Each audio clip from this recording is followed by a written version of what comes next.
That's where punk-ass punk and you're not. Oi! God damn, I love being a rock star. Staring out over a sweaty crowd of raging hormonal men and women, knowing someone will pop backstage after the show and have a go with one or more of the mates in the band. And we're talking punk fans. So the sky is the fucking limit. Drugs, booze, tits. Whatever the hell we wanted was just within our reach. And the whole British act, yeah, that never failed to sweeten the pot. The fans never knew, and the shtick was thick. We've got it down, and as far as the world is concerned, we're the next coming of the Sex Pistols. Fuck them. They recorded one goddamn album and went down as the most influential punk band in history. Perhaps recorded 4. Dunk, Growth, Chug, and of course the album that put us on the map, Smear. My name is Flotsam. I'm the fecking singer of Pap, the golden boy of punk, they call me. I started this joyride with my mate Driver. He wanted to be the next Eddie Van Halen, but serious lack of hand-eye coordination fingered that dream up the ruddy bum. Not a problem. Once Driver taught himself how to play power chords, we had everything necessary to write punk. Minus a bass player and a drummer. Who needs them? Rhythm sections were for the weak. For a year, Driver and I were the anti-heroes in the underground punk scene. Just a singer and a shitty guitarist playing chaotic covers of American pop songs. It didn't pay shite, but it was fucking heaven. Shite. You saw what I did there, right? Shit for shite. I'm so fucking punk. God save the Queen and all. Hey, Flotsam! Someone called out from the audience. The next thing I knew, a giant pair of tidy-whities made a rainbow arc from the house and landed square on my face. The smell of shit and piss acousted my nostrils, and I instantly went full-on rage. Oi, you! I pointed out the tosser and then dove, fists ready to fly. It wouldn't be a Pap show without a fight. Some staged, some not. All in the name of punk.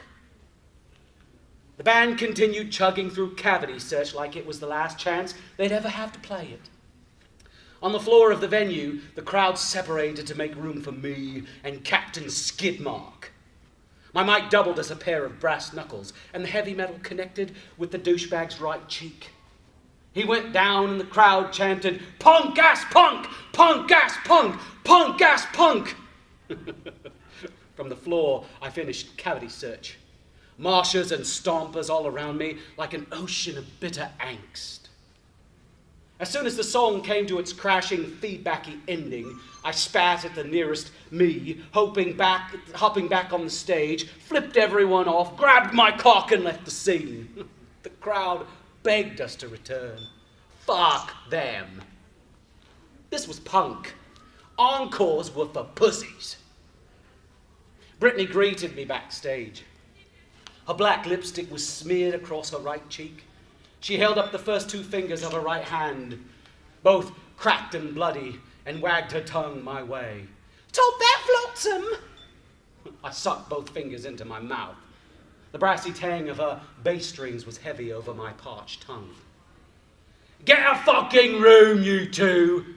Pat shouted, and smacked me on the skull with a drumstick.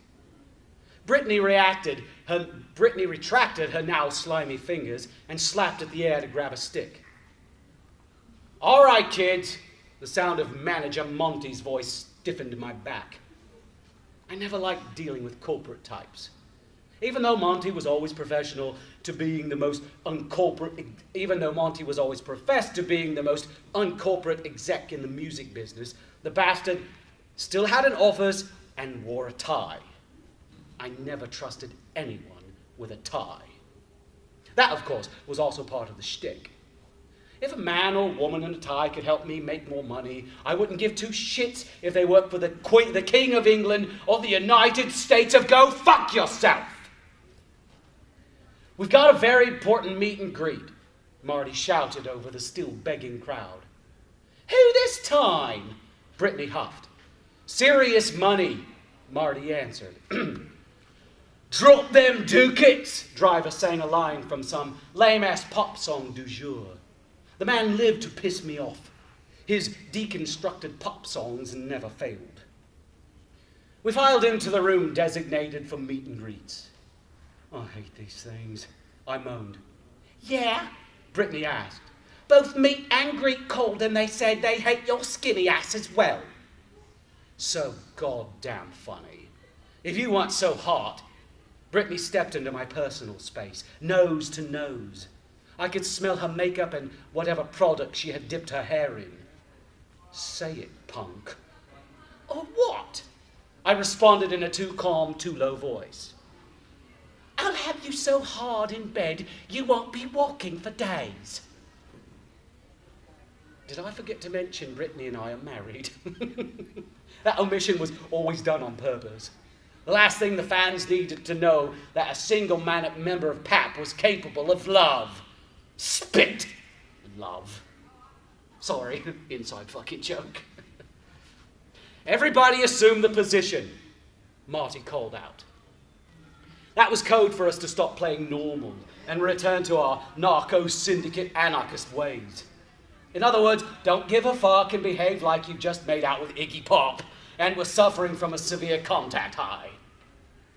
Brittany flopped onto a ratty couch. Driver leaned against a wall and proceeded to roll a joint, which was actually tobacco, but his badass attitude quickly convinced you there was no way the man rolled anything but the best chronic. Patch dropped into a chair, placed his head on the table, and let a line of drool seep from between his lips. I let my legs go out from under me and hit the floor, a bit too hard. Son of a bitch, I hissed. You okay, love? Brittany whispered. I'm fine, honey, I replied. God, you two make me want to vomit in my mouth, swallow it, and vomit again, Driver croaked. Piss off, Brittany hissed. Driver shook his head and took a deep drag from his jointless joint. As the bitter stink of tobacco smoke rolled from his lips, the door to the room opened, and two stereotype A's strutted in. Lame tube tops, high-waisted jeans, unbridled tits, and too much hairspray. The women marched in like they owned the place. The first woman, an overly processed blonde, squealed my name and shuffled to my side. Holy shit, it's you! She broke into a nearly uncontrolled fit of weeping. I had that effect on women. Or so I told myself. Like clockwork, both Sharpie and breast appeared. I'd lost count how many tits I'd signed over the years. So many, they all started to look the same, which was a damn shame. I cupped the breast in my left hand, my signature move, and signed. Just as I drew the requisite heart under my name, I cast a glance to Brittany to spy her rolling her eyes so hard I was afraid they'd stick or fall out. Second breast, same as the first. This woman, jet black hair, had enormous accoutrement. Jesus, I let slip. I could write the lyrics to one of our songs on this baby. Do it, the young woman squealed. I complied. Corporate bullshit, don't fly with my flag. Your machines of glory, such a drag. Kiss thy ring, you're not my queen. God save the bling, oi, oi, oi. Our lyrics weren't meant to change the course of humankind. Wow, you did it, the big-breasted woman moaned. Suck my nipple. My eyes cast toward Brittany. Vengeance stirred in her gaze. I turned back to the woman and laughed. I'm trying to wean myself from the milk of human blindness. Both groupies cackled in a sickening unison. So, we're all kind of knackered, I started, but was instantly silenced by the bottle blonde. Like hell. We paid good money for this meet and greet, and we plan on getting the most of it. Before I could say another word, Blondie whipped out a baggie and casually dropped it on the table. How about a little fun? Blondie asked. Shit.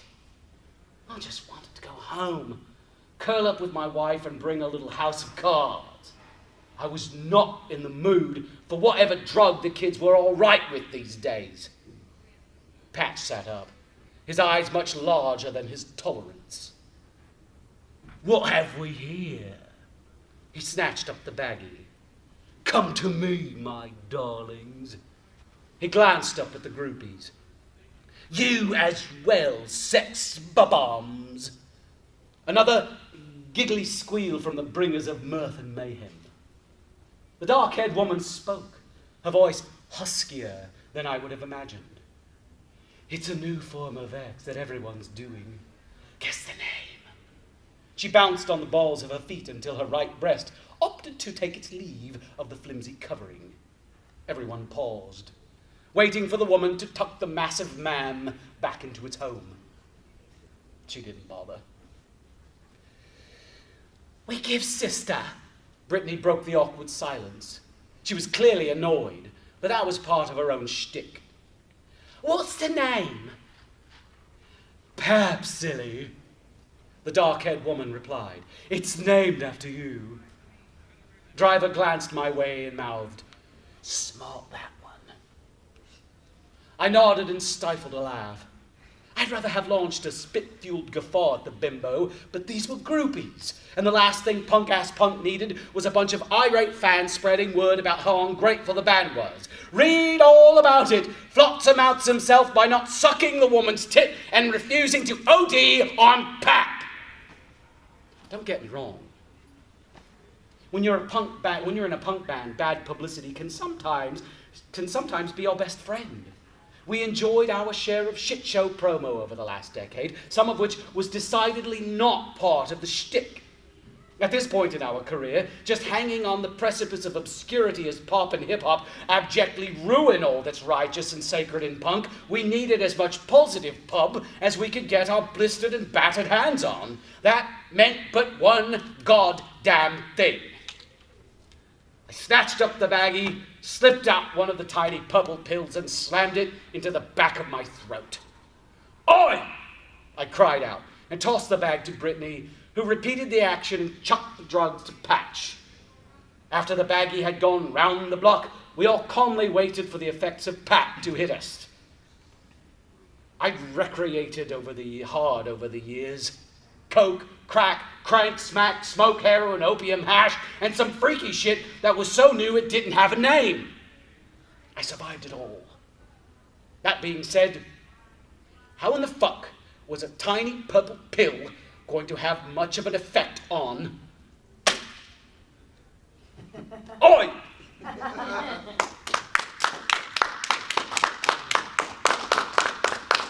By the way, I did record the audiobook for this, so if you want to hear the rest of that performance, and I just officially lost my voice.